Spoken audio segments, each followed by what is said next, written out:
Hi friends, welcome to Sophie collection. ఈరోజు నేను మీకు ఒక ఫ్రూట్ చూపిస్తానండి, చూసేయండి. మీరు చూసారో లేదో కామెంట్ కూడా చేయండి. ఇది మాల్బెర్రీ ఫ్రూట్ అంటండి. ఇది మా అత్తోళ్ళ ఇంట్లో ఉంటే హార్వెస్ట్ చేద్దామని వెళ్ళాను. అదిగోండి మా తమ్ముడు తీశాడు చూడండి.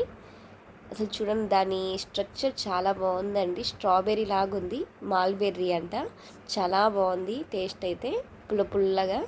చూద్దాం ఎన్ని ఉన్నాయో. అదిగోండి, ఇది కొంచెం పండింది. చాలా ఉన్నాయండి, పైకి వెళ్ళిపోతున్నాయి ఫ్రూట్స్ అనేవి. అదిగోండి మాల్బెర్రీస్ చిన్న చిన్నగా చాలా బాగున్నాయండి. చెట్టుకి ఇంకా చాలా ఉన్నాయి. తీసేసామన్నమాట. నాకు ఆ రోజు వీడియో తీయడం కుదరలేదు. ఇవి పచ్చి అండి, ఇప్పుడిప్పుడే వస్తున్నాయి మాల్బెర్రీస్. ఇది ఫస్ట్ కొంచెం గ్రీన్ పింకిష్లో వస్తుంది, తర్వాత రెడ్డిష్ అవుతుంది.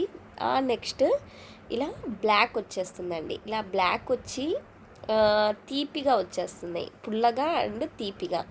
ఇలా బ్లాక్గా వచ్చినప్పుడు తింటేనే కొంచెం తీయగా ఉంటుందండి ఫ్రూట్ అనేది. దీని టేస్ట్ ఎలా ఉందంటే కొంచెం దానిమ్మ గింజ ఉంటుంది కదండి, అది ఆ టేస్ట్ వస్తుంది. మనం చూడండి ఫ్రెండ్స్, ఎంత బ్యూటిఫుల్గా ఉందో ఈ పండు అయితే. మీకు నచ్చినట్లయితే లైక్ చేయండి.